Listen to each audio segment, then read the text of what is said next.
ranar murna bibiya ta hau dokin girma mai yogo da za mu tafi mu kai ta ɗakin aure.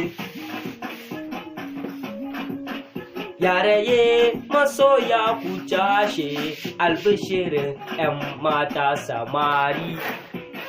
Shekara ɗaya, shekara biyu, shekara uku, santi ne yake ɗeban kewa.